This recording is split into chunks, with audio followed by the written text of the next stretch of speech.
if you want to push forward performance within your organization, another thing that you're going to have, in addition to buy-in from management, are tooling to enable the organization to actually measure performance, both as it currently is and, as it progresses, and also education. How to teach people about what performance actually means and the various aspects that have to do with performance.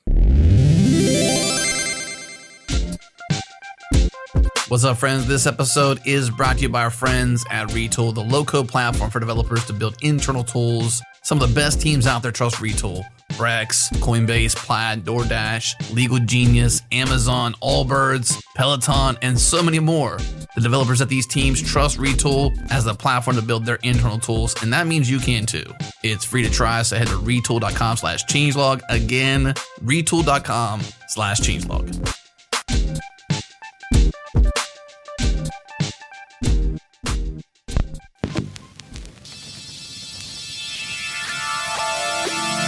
Welcome to JS Party, your weekly celebration of JavaScript and the web.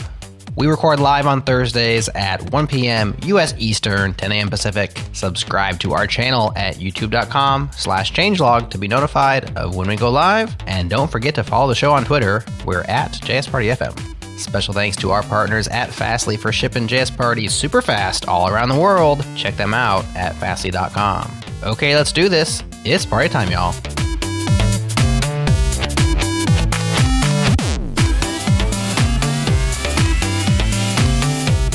Love your intro music.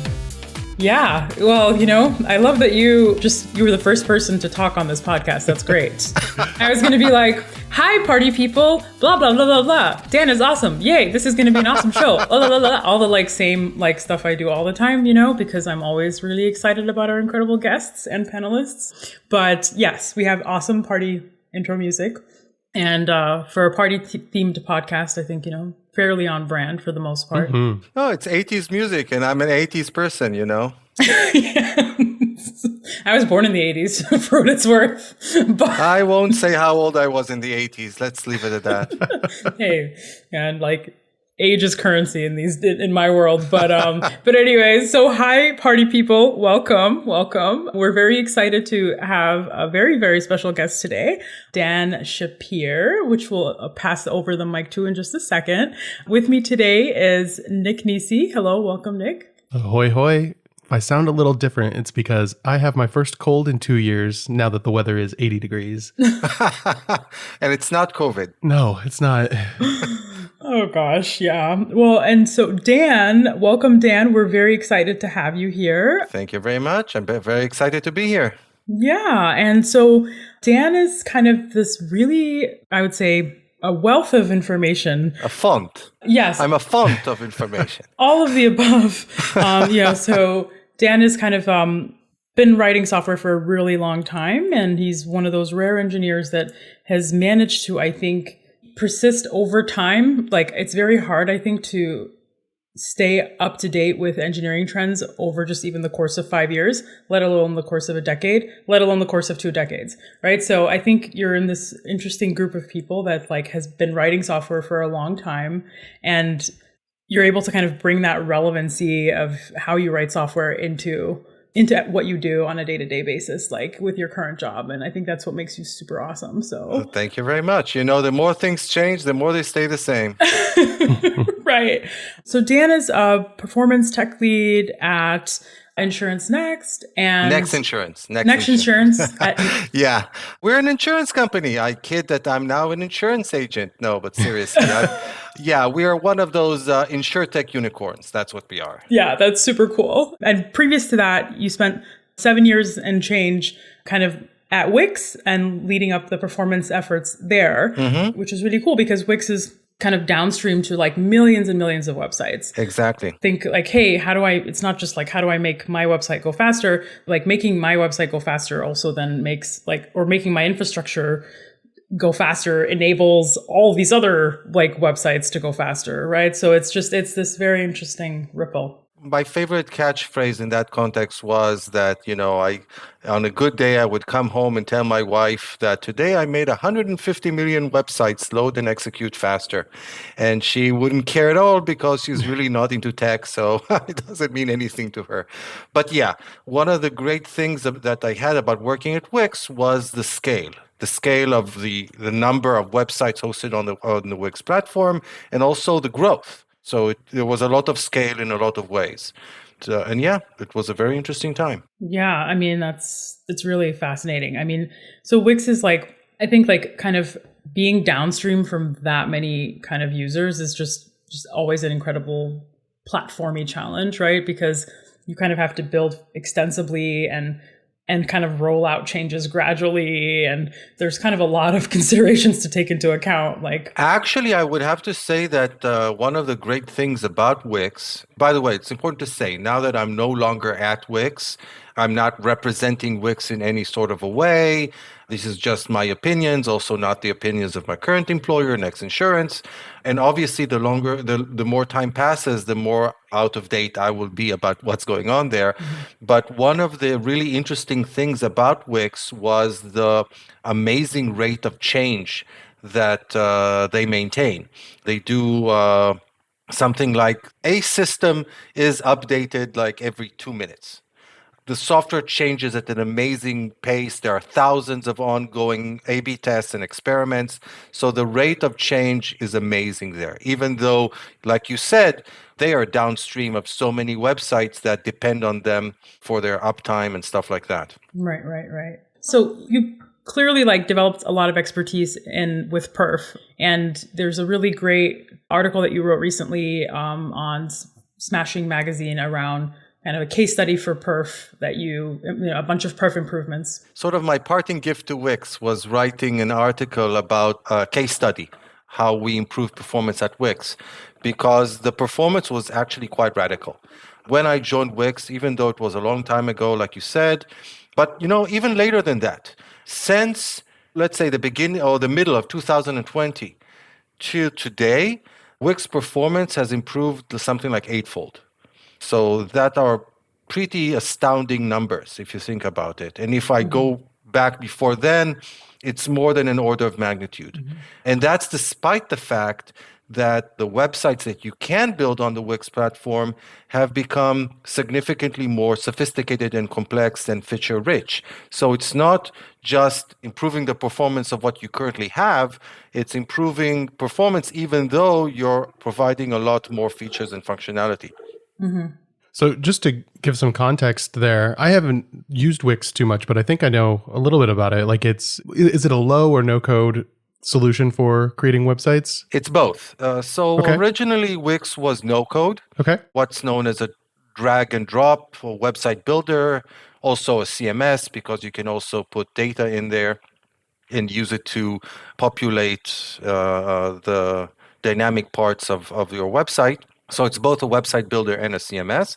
They've kind of expanded their offering these days to also be a low-code type solution where you can augment what you build using drag and drop with code that you can actually write into or inject, as it were, into the websites that you build. They have this technology called Velo and literally an online, a web-based development environment that you can actually like write JavaScript code directly in the context of the Wix editor. So, for example, if you want to associate some custom operation with one that isn't provided out of the box, with some of the, with one of the visual widgets that you can drag onto the canvas, you can do that with that tooling as well. So they're both a no-code type solution for people who prefer not to code, which is the vast majority, but also a low-code if you need enhanced functionality. Gotcha. So presumably when you're talking about improving performance across millions of websites, is it the performance of the generated code as opposed to like the performance of the builder that generates the code? Oh, yeah. My focus while I was at Wix was primarily on the websites that were built on that platform. Gotcha. Obviously, you also want to improve the performance of Wix's own tooling. And by the way, more and more of Wix's own tooling is being built on top of Wix's own platform. Nice. So obviously starting from the Wix homepage itself or the Wix's own blog, they're built on the Wix platform. But now a lot of the Wix's own, let's call it back office, is actually built on top of Wix, because as Wix itself evolves and gains more capabilities and functionality, and like I said, even the ability to put your custom code in there, why not? Ultimate dog fooding. Everybody should eat their own dog food. Let's put it this way. Yeah. Yeah, I mean, the interesting thing about Wix is that you're enabling the guardrails for people to build performant websites, right? So there's like all these decisions that are kind of abstracted away from users that are really just trying to get stuff done, right? They're just trying to make something happen. And so there's no kind of deep knowledge required for them to like how to like build a responsive website, how to like make a website performant, how to like, get this thing working and rendered quickly across the globe, right? Like there's all these things that they don't have to think about, which is kind of nice. But like you're kind of taking on that responsibility on the engineering side to like make sure that those decisions are in place with the framework. You're absolutely correct. But that's kind of like just the edge of this general trend that we're seeing across the entire industry. I mean, even if you look at like web application builders or frameworks like Next.js or Nuxt or Gatsby or SvelteKit, they are also kind of providing you with boxed solutions, like you said, guardrails or happy paths or opinions, if they are opinionated about how to build your web application or your website. And you're giving away some control, but in a lot of cases, you're gaining a lot of advantages because they are kind of pointing you towards the proper direction, and you benefit from the economies of scale. You benefit from the fact that a lot of these companies can afford to hire and employ the best and most expensive engineers. So definitely. Now, obviously, a tool like Wix provide much more, let's say, guardrails than a tool like a Next.js. You usually don't write your code. But if you think about like Next.js, why does Next.js exist? Well, because doing manual SSR in React is hard, and a lot of people don't do it correctly. So you've got Next.js kind of doing it for you, and you've got Vercel automating your integration with the CDNs because it's challenging to do that correctly. So it's not just about Wix. It's true about every website builder. It's true about a Shopify, and it's true about, think about it, it's even true about like Amazon or Google with their cloud services that they provide you with. So that's kind of the direction that we're heading in, I think. Yeah, I couldn't agree with you more. I think for me, what's interesting about Wix is it's very democratizing. That's the aspect of it that I really like, which is it's pushes kind of good standards across like responsiveness, accessibility, performance. It pushes all of those things broadly, and it makes them accessible to just anyone really, right? Like on the open web, most importantly, like these aren't like behind a gate, or there's not like walled gardens of Instagram or whatever, right? Like this is like, or Facebook pages, like this is like on the public web, can be SEO'd. It's very exciting. Yeah, I totally agree. It's both a good thing, and for some people, I guess, less so. So if I look at the good aspects of it, so for example, you mentioned accessibility. Wix is putting a lot of effort into improving accessibility both out of the box and also in terms of tooling. So again, same with performance, when Wix does something that improves accessibility, you've automatically improved accessibility for hundreds of millions of websites. Right. And that's definitely a good thing. On the other hand, there are certain people that also look at something like a Wix or Shopify or a Squarespace as a threat, because some web developers basically are saying, hey, a product like Wix is taking away some of our livelihood. So it kind of works both ways, I guess. But, that's progress for you. Yeah, I was actually going to segue into that because I think there's probably a lot of trepidation among developers. And I think my kind of answer to that is like, Wix is helping solve problems that are solved. And I think it's important to move on as a community to solve more complex problems. Wix is kind of like improving the baseline of the web. And like with that, we can now move on to solving harder problems that need to be solved with like an engineering brain. So It's a lot like Copilot, right? I don't think Copilot's going to take my job, but it does help me automate a lot of the simple things that I would just have to manually type out. It's just You got it. smart enough to do it. Yeah, I totally agree. And if I go even, further back, it's like when the automobiles came along and, people were riding around in horse-drawn buggies or carriages. And I'm sure that there were people out there that, would take care of horses and they all of a sudden lost their job and they certainly weren't happy about it. But first of all, like I said, you really can't stop, like it or hate it, you can't stop progress. And more significantly, if you look like at the industry at large, post that automobile revolution, there were more jobs, not fewer jobs.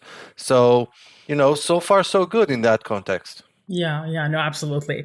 And so kind of shifting this conversation like towards the perf work that you did at Wix, because one of the reasons why we invited you on the show was really to kind of understand, what it took for you to kind of enable organizational change and adoption and all of that good stuff to kind of not only have like good performance across the board, right? Like the stats are kind of astounding. We'll get into that in a second, but to also just have an organization that cares and that is mindful and that is designing with performance in mind, that is like monitoring performance, right? Like perf is like, it's one of those things where like you can do a bunch of things to make things go faster once, but then if you don't come back to it again until 6 months later, like don't be surprised at like not like either like completely reverting or even going the other way, right? So there is some infrastructure and cultural awareness and monitoring and all of that stuff that needs to be in place in order to kind of like keep those numbers the same or like progressively getting higher or lower, right? Like there needs to.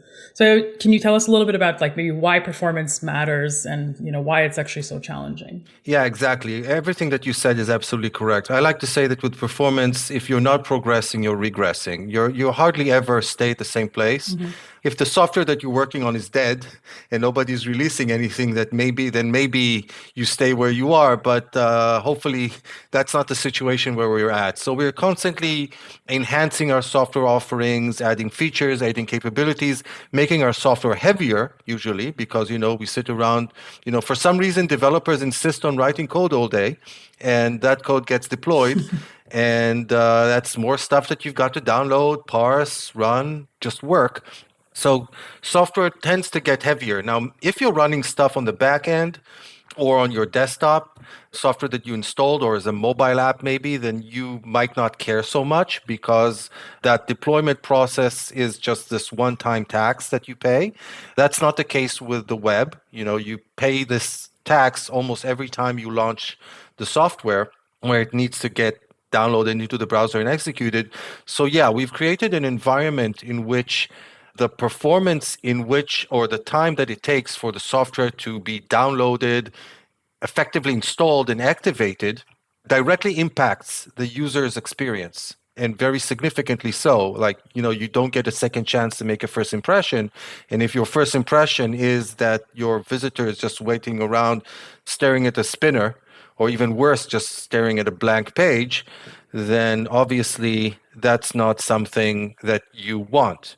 And it's really unfortunate because very often I see organizations adding features and capabilities which are intended to improve that user experience, but end up harming the user experience because of that extra time that it takes to launch the software, for the software to become interactive and responsive to the user's input.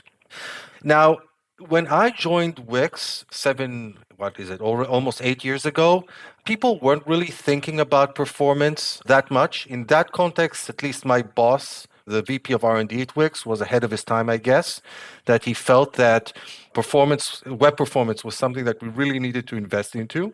But if I look at the past 2 years, then there's been a really big shift in our industry. I think that across the board these days, people recognize the importance and the priority that needs to be associated with their web performance.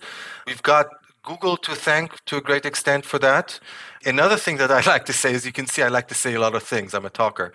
Another thing that I like to say is that as an industry, we are really lucky that the financial benefit of Google's financial benefit kind of aligns with what is good for the web industry at large. Not always, not all the time. We can't always count on it.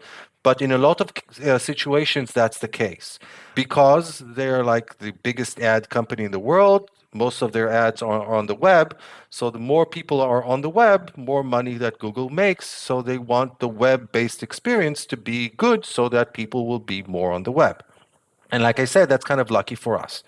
So they push techniques and technologies that they consider to be beneficial for the web, and very often they are. If I can give an example that has nothing to do, at least directly, with performance, it's privacy and security. I bet you all remember that not so long ago, most websites use HTTP, not HTTPS. If you weren't at a store, everything would be HTTP, and only when you got to the checkout part, you would redirect it to PayPal or something, and only that part was actually HTTPS. And Google basically came along and said, no, that's not a good thing. Everything should be secure and private because nobody should be able to see what you're shopping for. And they kind of forced us all to transition from HTTP to HTTPS. Now, how did they go about it? They like have two prods or even whips that they can use to kind of push the industry along. One is the search engine. They don't even need to do it. It's enough that they say it, but sometimes they actually do it. They can say, hey, something X is going to be a ranking factor. And all of a sudden, everybody thinks that this is really important and worth investing in. So they basically said, hey, look, we're going to make the use of HTTPS be a ranking factor. And if you use HTTP instead of HTTPS, you might actually get penalized for it in terms of your rank.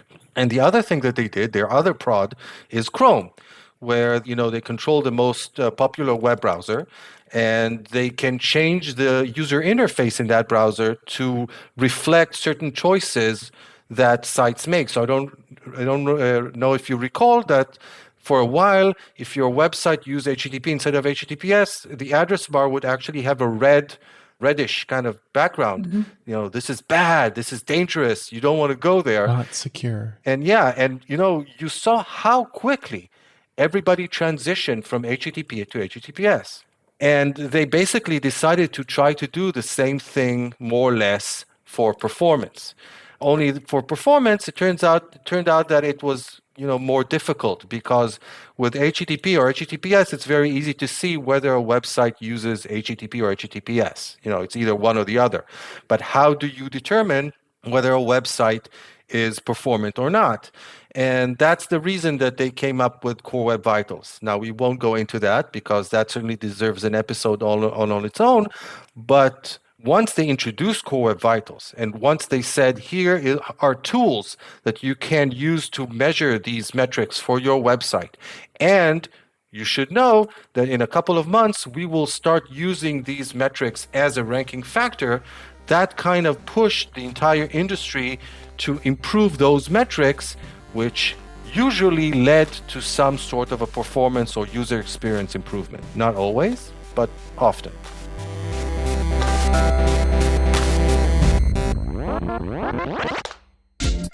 What's up, party people? This episode is brought to you by our friends at Raygun. Raygun gives you instant visibility into the health of your software. Get actionable real-time insights into the quality and the performance of your web and mobile apps. Raygun delivers modern tooling for customer-centric teams, error monitoring and crash reporting, ship better quality software faster, get code-level insights into the health of your application in real time, and start fixing the errors impacting your end user's experience. You get real user monitoring, quickly identify and resolve front-end performance issues impacting real users in real time, understand exactly how your application performed for every user session and page load.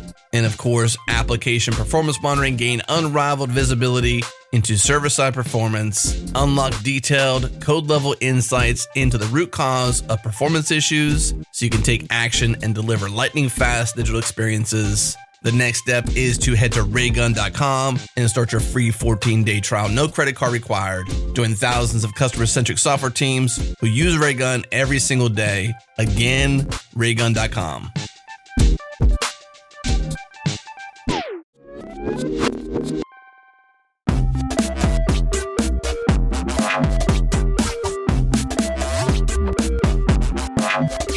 All right, Dan, wow, that was like a very insightful kind of backstory into connecting the dots with like Google's perf. So I think we've had Paul Bacchus on the show before at Google Week, and I kind of brought up this exact topic with him then, which is like, hey, Paul, perf is like thankfully really aligned. Well, not even perf, just perf, open web, like all these business incentives that Google has are actually really well aligned with just good things for the web.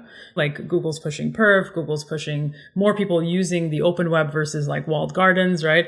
All really, really good things. So they're like thankfully aligned. Mostly, right. Let's not forget that we need to be vigilant. The open web is more than Google. It's Google world. We are just living in it. But at the end of the day, the open web is bigger and more important than Google. Right, agreed. But I think, you draw like a very interesting correlation here with like the lever that Google is able to pull for organizations. And I'm curious now, like, how did that lever kind of play for Wix? And specifically, like, how were you able to kind of use those levers or similar levers to drive performance thinking, adoption, kind of awareness, all that stuff? How did you drive all that within your org? So I just wanted to mention one more thing before I delve into that, and that's the fact that what Google has done is a good thing, but it has some consequences that are not always ideal. So some people are looking now at performance only from the perspective of its impact on SEO, and they're forgetting that the much more significant impact of performance is actually on the visitor experience. Because at the end of the day, if you get a visitor into your website, but then they bounce because performance just sucks, then you've not really achieved anything. So it behooves us to remember that the primary purpose of having good performance is good user experience, is making your site available and accessible to all potential users, and that having better SEO is just a side benefit, as it were. In the context of Wix, there was an understanding at Wix that if we don't provide, or I'm saying we, but if Wix doesn't provide, I'm no longer there. Yeah. Oh, by the way, I forgot to make fun of your legal disclaimer earlier. Is this a good time to make fun of Dan on air? I was like, you know what? I'll do it later. Feel free. But I'll do it now. Haha, that was really funny. I really enjoyed that disclaimer that like, I am not a robot. I am a real human. I'm not a cat. I have my own opinions that are like, that can, maybe be shaped by work, but they like can exist outside of work. I am a human. See me for my whole self. We need like a shared disclaimer like around that, so. Actually, again, I kind of digress, but I think that in a lot of ways, the situation in this regard is much better than it ever was. I mean, well, we can thank Twitter for that. Yeah, we're all on Twitter. We tweet whatever we feel like. And I remember times where you could get fired for stuff like that. And those things don't happen really anymore. So yeah. Yeah. Leverage. I think leverage is leverage in Twitter, Exactly. Yeah. But anyways, back to perf. Back to perf. So in the case of Wix, it was interesting because what Wix understood was that if they won't be able to provide good performance or sufficiently good performance for people building websites on their platform, they would lose these people.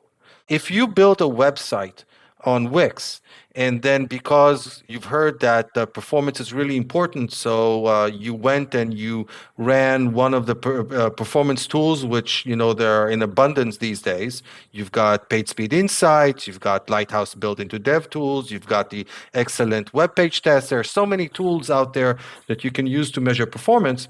GT metrics, etc. And if you measured performance and your score came out poor, then you would say, I'll just drop this platform and go to somewhere else. So from the Wix perspective, it wasn't just about, doing all the right things in terms of getting the best results on the web, but it also was about being able to retain its customers. Yeah. That definitely increased the importance of performance at Wix. Like I said, certain people at Wix had the foresight about the importance, even way back in 2014, 15. But this whole thing really kicked into overdrive about 2 or 3 years ago. Again, very much thanks to these things that Google started to do. And one of the things that we understood when that happened, at Wix was that we were going to have to make a significant shift in how we handled performance. Because one of the things that we did, and I actually see in a lot of organizations, it's kind of like a common mistake, is that when you want to improve performance in your software and in your R&D organization, you bring in a performance expert or you assign somebody to work on performance, and you basically expect that person to solve your problems for you. Right. So the assumption is we're going to create a performance team, a performance core team, a performance expert, whatever. Have a performance sprint. Yeah. Like that's, Maybe have a performance sprint like once in a blue moon, and we'll fix everything, and everybody else can just continue to do what they do, and it just doesn't work, because when you've got, I don't know, tens of people, maybe hundreds of people churning out new code all the time, and they have no awareness about performance, and they don't take it into consideration, then the likelihood that one, two, three people will be able to clean up after all of these developers is obviously, it's not going to fly. So one of the things that we realized that at Wix was that at the time was that if we want to make a significant progress in terms of performance, and we definitely needed to make such a progress back at the time, it's going to have to be something that's done across the entire organization. And in order to do that, what you're going to have to get is management buy-in. Because we as developers really love to think about grassroots movements, we can do things bottom up. But the reality is that when you're trying to make something like a sea change within the organization, there has to be buy-in from management, because improving performance does not come for free. This is not something that you can do on the side. There are going to be associated costs with it. It's going to require effort to improve performance, and it's going to require ongoing effort to preserve performance. And it's going to come at the expense of other things. There are no free lunches. If you're going to invest more effort in creating performance software, that effort needs to come from somewhere. I remember once a long time ago, I was speaking with some product person who will remain unnamed, and they said something like that. They said, I asked them why performance was not part of their product specification. And they said something like, first of all, we don't know how to specify performance, and that's definitely a big problem. And the other thing that they said was, well, but don't the developers write the most performant code that they can anyway? And I literally burst out laughing, because when you're under the gun to develop some sort of a feature or capability, you will get it out the door, even if you have to write ugly code, even if you have to write non-performant code, especially if performance is not a part of your specification and it's never checked or tested. Isn't there a saying like, don't do performance first? It's like, get it working, then make it elegant, then make it fast, or something like that. It's like, let's say you assign somebody to build a form. Let's say they do it manually, in React manually. Mm-hmm. And would you assume that they got the tab order correct if it's not part of the specification? Things don't automatically happen just because they should. Right. I mean, I'm hearing a few different things from you, and also Nick. I think that was a great analogy. One is like performance is something should be kind of like a baseline horizontal, right? In the same way that we think of user experience, performance is a core part of user experience. And it's also a part of accessibility to a degree as well, because if your sites are taking forever or they're super bloated or whatever, depending on where they're being served in the universe, right? Like that's bandwidth and cost, and right. It doesn't create an inclusive kind of access gate for people universally on the web. So there's something to be conscious of. Like when we're designing for desktop hardwired devices, not only are we doing most users in the West an injustice also by pushing them away from the open web and into native apps where they have a more kind of predictable, guaranteed experience. Exactly. So there's kind of a few things here, and I totally agree with you on that. I do think there's an education gap with our product, with our non-technical stakeholders, as well as business, commercial folks at large. There needs to kind of, I feel like we haven't widely acknowledged perf as something that's kind of core to good user experience and also like impactful business metrics, like in the same way that like SEO, like I feel like business people really understand like SEO is important. Good SEO helps drive like traffic, but I feel like we're not like that same kind of thinking isn't there for perf. And I'm like not sure like what the gap is. It's shifting. Yes, I think that it's shifting. First of all, I owe my job at Wix. I owed my job at Wix to that, and now I owe my job at Next Insurance to that, to the understanding that you need to invest in performance, and that if your performance is poor, then your business metrics or KPIs will suffer. By the way, there's this awesome web.dev site that the Google people, the Chrome people maintain, and they have a lot of case studies about organizations that improved the performance of their websites or web applications and have reaped business benefits as a result. And I think that in that context, it's much easier today than it ever was. Kind of similar to accessibility. I mean, with accessibility, it goes even beyond because there's also legal ramifications, which currently at least don't exist for performance. But you're absolutely correct that good performance is also an accessibility thing. Yeah, absolutely. And I wish we like broadened the definition of accessible in the sense that like a lot of people think like, oh, well, is this just targeting like users that are like maybe have a physical impairment or, like people don't realize like if I'm holding a baby in one arm, I now have to navigate, I have to use my phone with one arm or I have to use a keyboard with one arm. And like, we are all like every single person on this earth, like is like meets the spectrum on some level at some point in their day or time or whatever, right? Like it's something that affects everyone. I'll give a concrete example. Say that you're overseas, you're at the airport, you want to catch your flight back home, you're on some sort of data plan which really limits your bandwidth or maybe also your network speed.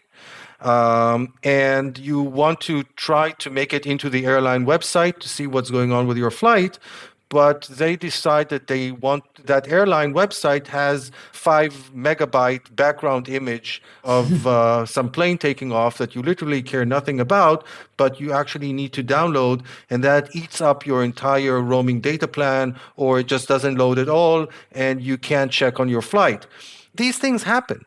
So to get back to what happened at Wix, the great thing that happened was that we got the best kind of management buy-in that we could, which was literally the CEO standing up in an all-hands meeting for the entire company and telling everybody that performance is going to be our top priority. You can't get any better buy-in than that. We had the performance team at Wix, but all of a sudden, like instantly, there was a switch in what we did. Instead of actually doing this kind of cleanup and catch up after the teams, we had the various teams basically knocking on our doors, telling us, we want to improve the performance of our part of the product, our features, our capabilities, whatever.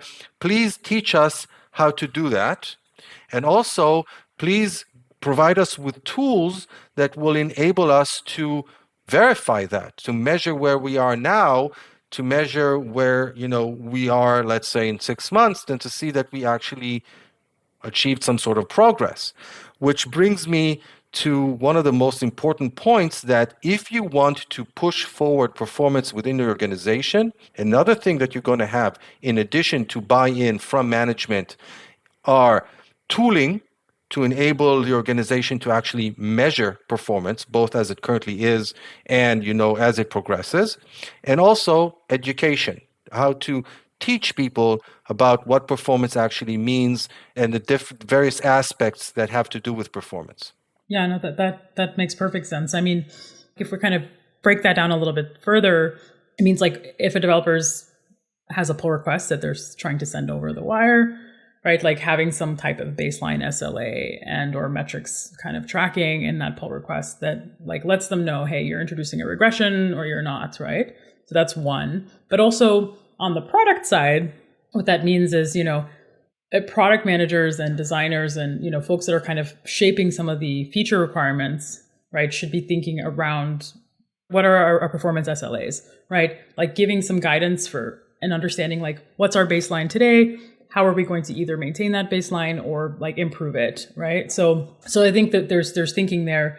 And, for me, like one of the issues with this whole thing is like we have a culture and hygiene generally around like just hurry, get it done, right? So Nick kind of talked about that, like 3 stages of like get it done, ship. I don't know, what was it, Nick? Like something, make it elegant later. Yeah, I was forgetting it, but make it fast is the last one. Yeah, right. Make it right. And like usually like what happens is you ship it and then like all of a sudden it's in the wild and we're starting to already build features on it on top of this thing that was like not even hardened or perfected, right? So this culture of like needing to go slower and like work more elegantly, like that's like the aspirational goal. But the problem is like really like realistically, most people just are like that thing needed to be done yesterday. And like, between the education gaps, the lack of tooling and the lack of enforcement, like I think it's like it is hard for teams to do this, even if they want to. And so how do we abstract that? Like, what do we need to do as a community to push that further so that like we're building perf into tooling and like having more turnkey ways of like, right, enabling this process? Like, Yeah. So I would like to mention 2 things. First of all, in the context of introducing Core Web Vitals, Google also specified ranges for the various metrics. So they basically told the industry, these are the metrics that you should be looking at, and these are the values or the ranges of in terms of performance that you should be aiming for or shooting for.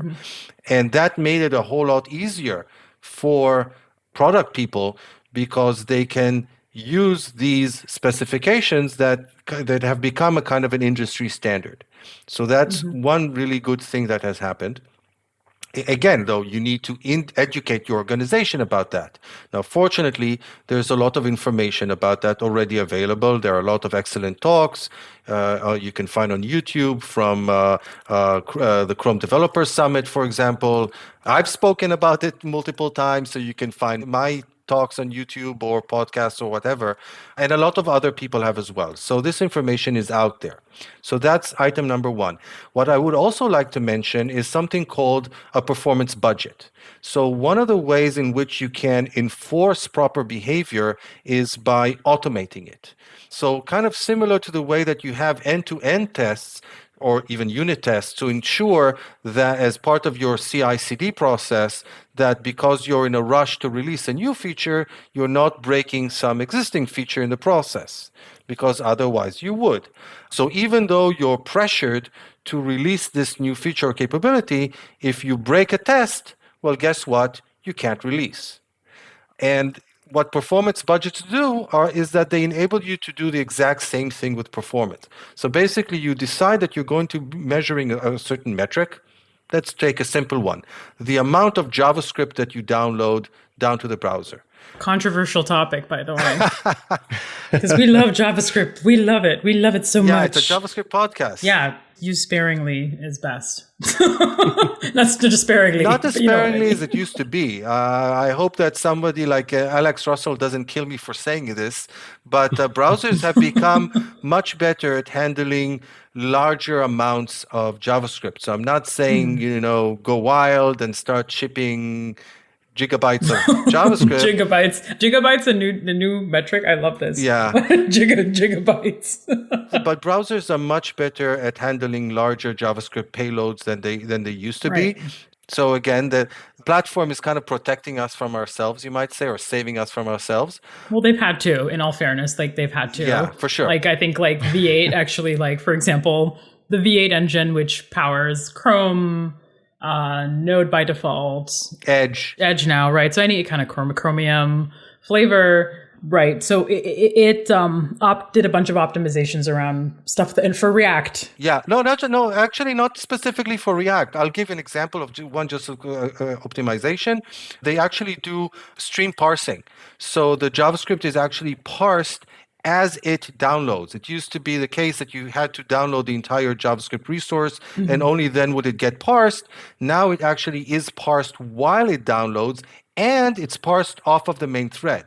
So it's not even taking up the CPU cycles from the main thread for the parsing operation. So some things at least are getting better, but that doesn't change the fact that if you make your website dependent on a whole bunch of JavaScript, you're going to pay a price for it. What you can do in the context of your build process is literally measure the amount of JavaScript that you've generated. And if the amount of JavaScript that you've generated exceeds a certain threshold, again, you break the build. Now, you normally wouldn't recommend to use the exact, measure how much JavaScript you're downloading now and set that as your threshold. But I don't know, give yourself a little bit of breathing room, like 10%. But then when you hit that threshold and the build breaks, you need to make a decision. You can say you have the option of A, I'm not going to ship that version until we are able to get the total size of our JavaScript down. Or alternative, you can say, look, I'm going to increase the threshold, but I understand that there are consequences to what I'm doing. It's not something that just happens and I'm not aware of it. At least I'm aware that I'm increasing the payload and that there will be a price to pay. Yeah. Would you delineate between a single page app, for example, where it's a lot of JavaScript? In that regard, would you maybe just have a threshold on chunk sizes then, and maybe trying to keep those individual chunks at some specific threshold? Yeah, it gets complicated really quickly. Looking just at the total JavaScript size is a really blunt tool. As you said, we can go into all sorts of code splitting strategies and how to deliver the code effectively over time, especially in single page applications. It can get complicated, but one of the advantages of the blunt tools or the blunt metrics is that they're easy to understand. And again, you can make informed decisions, or you can do all sorts of optimizations. Another, by the way, thing that you can do, another sort of performance budget might be your Lighthouse score. So you can do sort of like an end-to-end test, measure the Lighthouse score for that, and then if your Lighthouse score degrades beyond a certain threshold, then again, you would break the build. Now, here, just two things to watch out for. Lighthouse scores can kind of jitter or have certain variance. So I would run it, 5 times and then take the median or something like that. But the other thing is, though, that suppose your Lighthouse score did degrade and it broke the build, it's not always easy to figure out why. I'm laughing because as you were talking, I ran Lighthouse on a site that I'm familiar with, and I got the message that this page loaded too slowly to finish within the time limit, so the results are incomplete. Yeah. That's hilarious. Yeah, that's not so good. No. That's hilarious.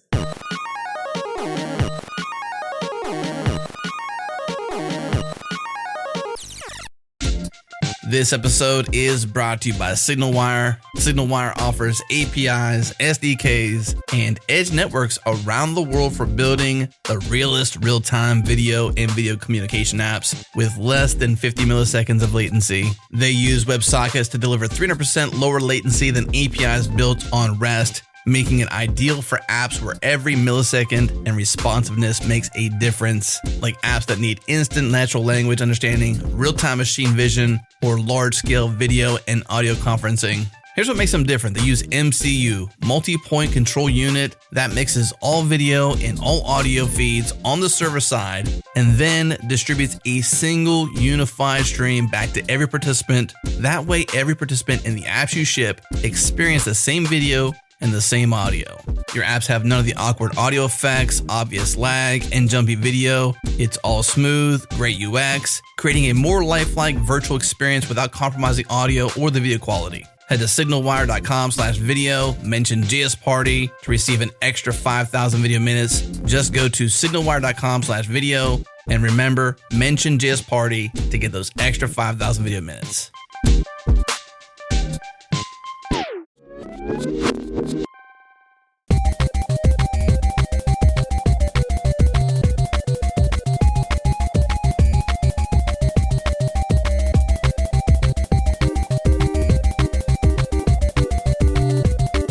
So in the last section, Dan, you spoke about having the right tooling in place to define performance baselines and metrics that you can measure so that you can tackle them and then also stay within specific thresholds. If you're just getting started, maybe you ran Lighthouse and saw that your score was abysmal, then what would you do to get started with that? Okay, so We need to kind of put tools into two categories here. So one category of tools are tools, we can call them lab tools. Those are tools that you run in your own environment as part of the development process or maybe as part of the release process. And it's called the lab test because you're running the test in a controlled environment. So you're basically, let's say it's kind of similar to an end-to-end test, like I mentioned before. And the benefit there is that these tests are usually easy to replicate. So, for example, if you see a bad score in the test as part of your CI/CD process, you can generally replicate that problem in your development environment. The developer can just do it on their own computer and usually be able to achieve similar results. Now, the good thing about these tools, these lab tools, is that they also usually provide a wealth of information. So if you're looking these days at a tool like Lighthouse, for example, its online version, PageSpeed Insights. By the way, this Lighthouse is like the engine that Google uses to measure performance across all their performance-related services. So you actually have the Lighthouse engine built into PageSpeed Insights. You have the Lighthouse engine built into DevTools. You can have the Lighthouse engine. They also provide like a version of it that you can integrate as part of your CI/CD process, and it's all open source. So if you're looking at where to find this stuff, just look for Lighthouse or look for Lighthouse Performance Budget or Lighthouse CI/CD, and you will find a lot of tooling that you can easily integrate into your process, either open source tools or alternatively tools that you can actually purchase and then get some, support for and stuff like that. But going back to how you actually start debugging it, so these tools these days actually provide a lot of information and often actually tie into Chrome DevTools. Now, getting the expertise is not trivial.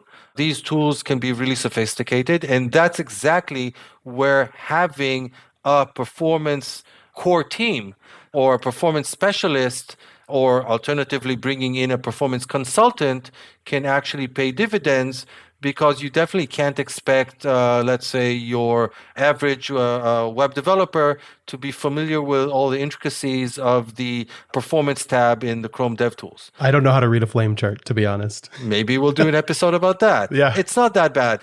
But yes, it does require tooling and expertise and experience, knowing where to look for stuff.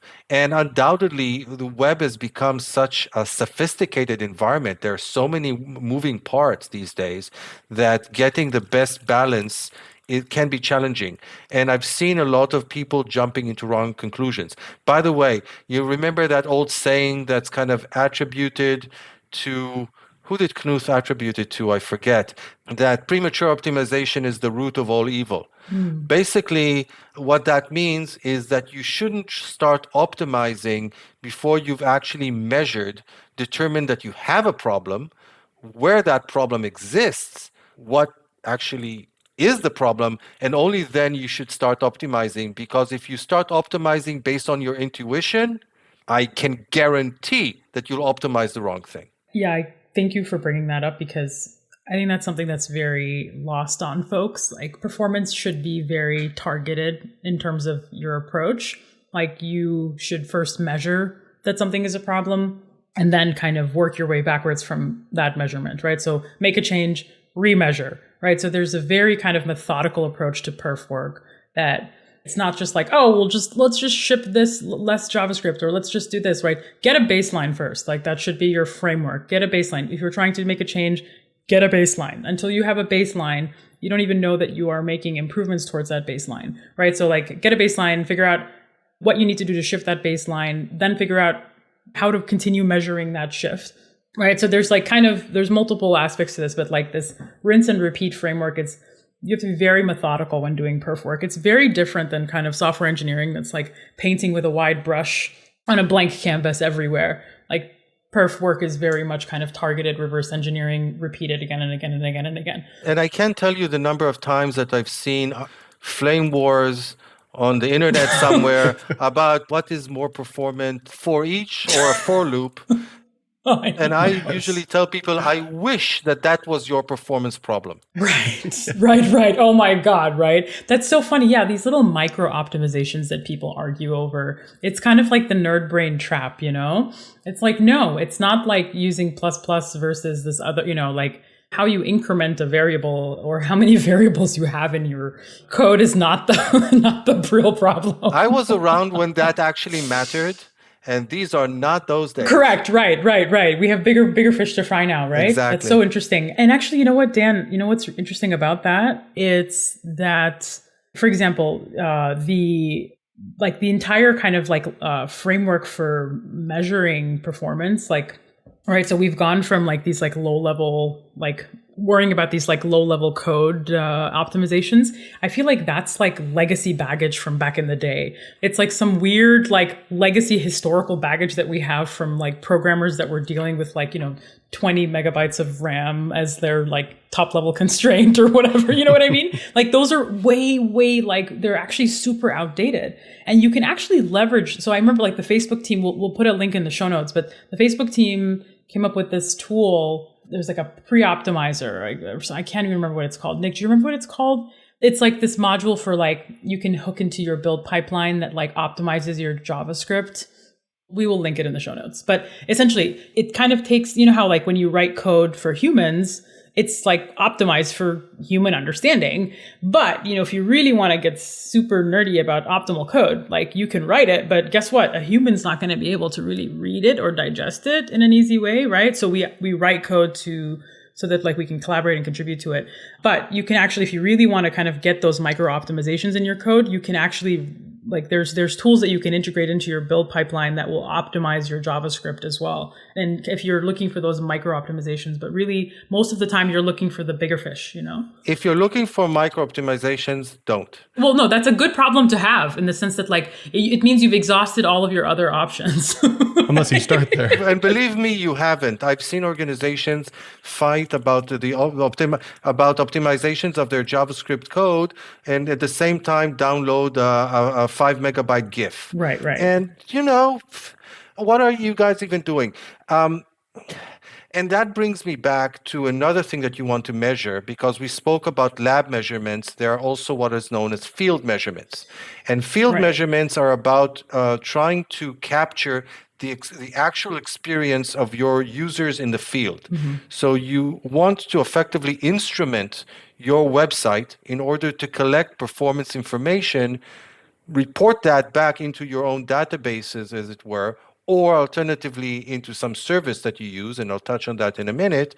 And then you can actually are able to know what your users are actually experiencing. Because one of the issues with lab tests is that very often we don't really know what our users are experiencing. We create a lab environment based on some sort of assumptions that we're making about what our users are experiencing, what our users have, but that may not be the case. So being able to actually collect real information from the field is invaluable. And by the way, the way that Google uses performance for search ranking is based on field data. So Chrome browsers actually, you know, when you browse some website, and Chrome actually records the performance that you experience.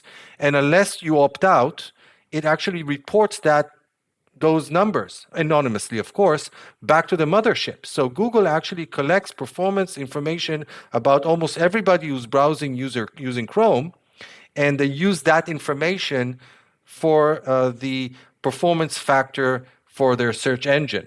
And the interesting thing is that they actually also expose this information to us, so we can actually go and look at the graphs that at the data that Google collects. You can look using the Google Search Console. You can actually look at information about your own website. And there's also this great tool that Rick Viscomi from Google created called Core Web Vital Technology Report, which allows you to actually graph the performance of various technologies out there. So if you want to compare, let's say, the performance of React sites to Vue sites, you can. And so that's really, really cool. But I still highly recommend for organizations to actually implement their own ROM collection method into their own website so that they'll have real-time information from all their sites or for all their sessions, or at least most of their sessions, that they'll be able to analyze in real time and slice and dice whichever way they want.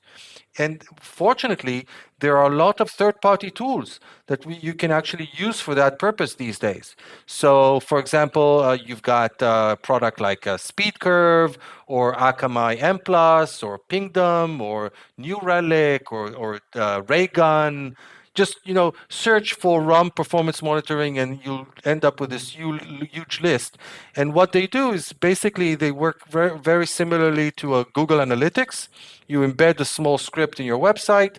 They collect the performance information into their hosted database somewhere and give you all the capability to view all sorts of graphs of the performance data that they've collected for you. And you definitely want to do that because, for example, you might think that the performance of your website on mobile is great because you and all your developers have the latest and greatest iPhones, but it turns out that half your users have Androids. And do you know how much faster an iPhone is compared to an Android? Right. No, I want to hear you guess. To guess? I guess it depends on which Android model. Latest iPhone versus latest Android. Oh, like the latest and greatest Pixel? I think it's orders of magnitudes faster, I think. The iPhone would run JavaScript approximately 3 times faster. The latest iPhone would run JavaScript 3 times faster than the latest Android. But here's the thing. Most of your users on Android don't have the latest Android. Or they have the latest Android devices, but they are very cheap devices. They went to Target and they purchased a $200 phone or a $100 phone. And these things run, like you said, an order of magnitude slower.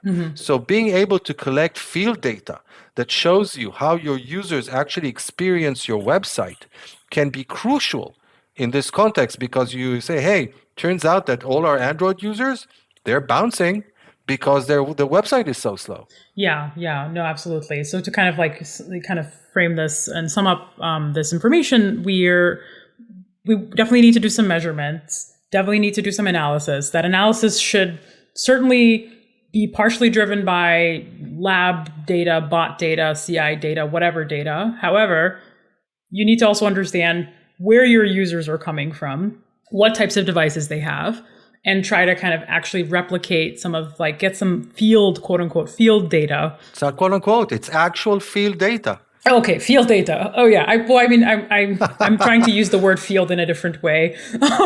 So field, I will not put quotes around it. Okay, start over. So field data, we're going to capture field data to essentially get information like latency, hardware, like how that hardware is performing, all the kinds of stuff around realness. And so I'll interrupt you, and I apologize for that, but the browsers, they simultaneously kind of limit the information that you can get, but they also these days provide really interesting information. So for obvious reasons, like to prevent fingerprinting of sessions, browsers do prevent you from getting certain information about what the users exactly have. But on the other hand, you now have something called the Web Performance API. And if that's too complicated for you, Google have actually created a small library on top of that really exposes performance information in a very digestible way. And by the way, all those third-party tools that I mentioned before that collect field data or ROM data, call it whichever name you want, they actually all use this Google library on the inside. Oh, interesting. Yeah, because it's just a really thin wrapper on top of the Web Performance API that's just basically built into the browser. And so you can actually, for example, you can get the LCP value for a user session. You can get the CLS value for a user session, or the FID value, or the FCP. So all these values, you can actually get them from the browser. And this is a quote-unquote standard way. It's actually standard compliant. Google are trying to make these metrics an official part of the DOM, the APIs to get them. And by the way, I didn't mention, I'm also an invited expert on the Web Performance Working Group for the W3C. So we actually talk about these APIs that Google is introducing Some browser vendors adopt them. Some unfortunately don't, or at least not yet. So for example, Safari have adopted the metric that exposes FCP, the first contentful paint, but they've not agreed to adopt the metric that for the API to expose the LCP metric. So you can't actually collect you cannot actually collect LCP from Safari sessions. It is what it is. But you can from Chrome sessions. So at least for some of your sessions, you'll able to get this metric. And now you have the Core Web Vital values, not just from the lab, not just from running Lighthouse on your site, but from actual real user sessions. So you'll know my median or my 75th percentile, and I'm using 75th percentile because that's what Google uses. They look at the 75th percentile. That's the 75th percentile for my users on Android.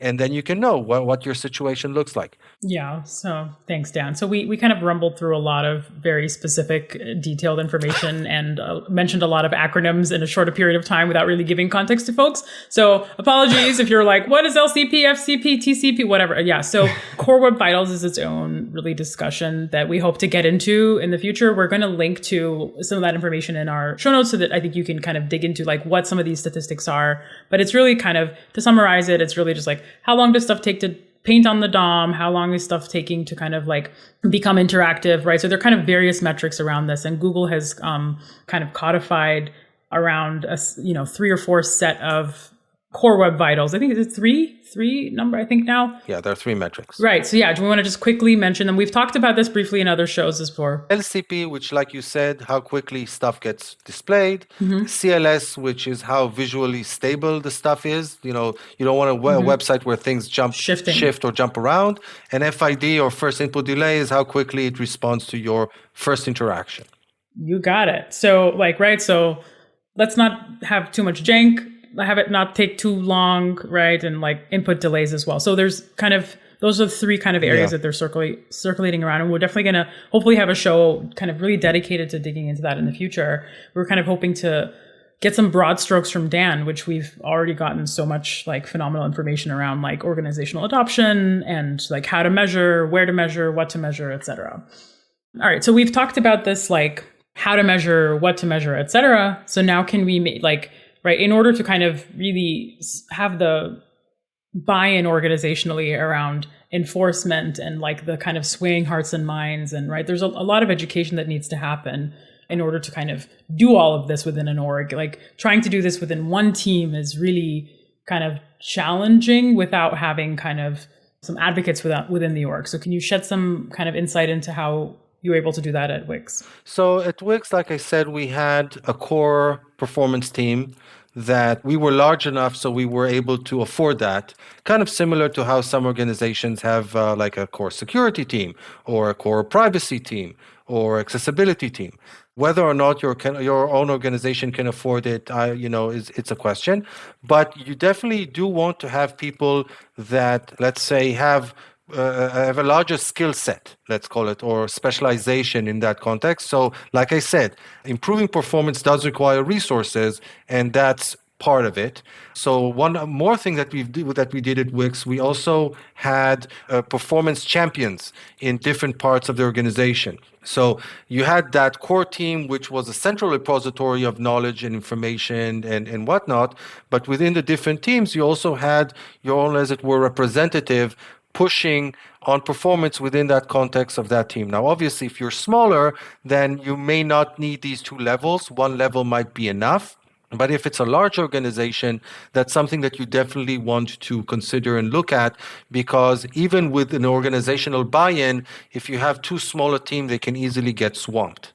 So that's one really important thing that we did. I mentioned before, again, if you're a small organization and if you can afford it, you can bring in a consultant. There are some great people out there that can really push performance along. And like I said, there's also, thanks to Google and others, there's a ton of excellent content out there about how to improve performance. People like Tim Kadlec or Tammy Everts or Adi Osmani, or there are so many people providing so much excellent information about performance. There really is. I mean, I think it's definitely a good investment if you're interested in kind of digging into this a little more broadly. I think for smaller orgs, the challenge is, you have, one or two engineers that are really doing a lot of, different types of things, right? So I think that's where maybe frameworks come into play, where they can help with abstracting some of that context, right?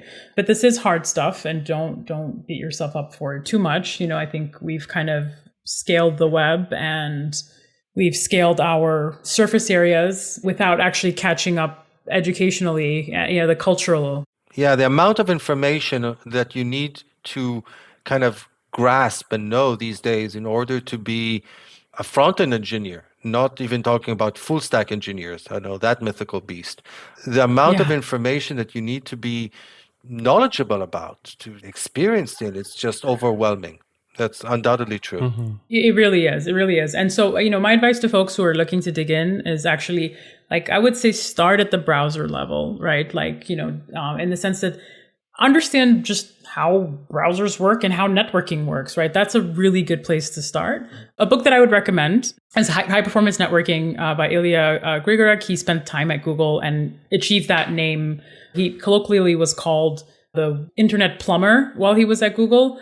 He's since moved on to Shopify, but spending a lot of time kind of helping teams at Google optimize their performance and really kind of doing that performance work at the scale and breadth of at Google, right? It was just fascinating. So a fascinating experience to kind of learn from. So I would highly recommend that book. Start with networking and then, work your way up to flame charts and, all the other stuff. But just know that this stuff is hard and don't beat yourself up for not mastering it right away. Right, Nick? That's right. That's right. It's complicated. And stick to for each instead of for loops. That too. Anyways, all right. Well, so on that note, Dan, this was really a very fire hose informational show. You clearly are someone that we should be learning more from on a regular basis. Thank you for all your work. So we'll link to that lovely case study that you wrote for Smashing Magazine for folks who want to get into some of the specifics around what changes happened at Wix. We'll have another show dedicated to kind of core web vitals. And for those who want to follow Dan or learn more about Dan, he's on a podcast called JavaScript Jabber. And what else? Where else can folks connect with you, Dan? On Twitter, obviously. Dan Shapir on Twitter. Yeah, Shapir with a double P. Yeah, and Shapir with a double P and don't, what's the word? Legal disclaimers aside, right? Of course, for all the things, right? Just know that Dan is not representing insert company name here. I'm opinionated. Let's put it this way. Yeah, insert company name here for loop or something, right? Okay. So thank you so much, Dan. And I'm so close to 5,000 followers. So maybe you can push me just ahead of that mark. I don't know. Let's see. Oh, yeah. If you're not following Dan, you should totally be following Dan. You've done that once already. Yeah, I've already put a plug out to Dan's Twitter feed before. But yes. So, all right, Dan, it's been a pleasure. Same for me. We, hope to have you back again in the future. And have a wonderful week, everyone. Thanks so much. Indeed. Bye-bye. Thank you. Thank you for having me. Bye. All right. That is JS Party for this week. Thanks for hanging with us. If this is your first time listening, don't forget to subscribe. You can find all the ways at jsparty.fm or by searching for JS Party in your favorite podcast app. We're in all of them. Special thanks again to Fastly for CDNing for us, to Breakmaster Cylinder for the fresh beats, and to you for listening. We appreciate it. Next up on the pod, Nick and I reunite with our fellow Nebraska JS Conference organizer, Zach Leatherman. Zach recently went full-time on Eleventy while still working at Netlify. We discuss what makes Eleventy special, how he landed an open source maintainer's dream setup, and what it means for the future of the project. So stay tuned. We'll have it ready for you next week.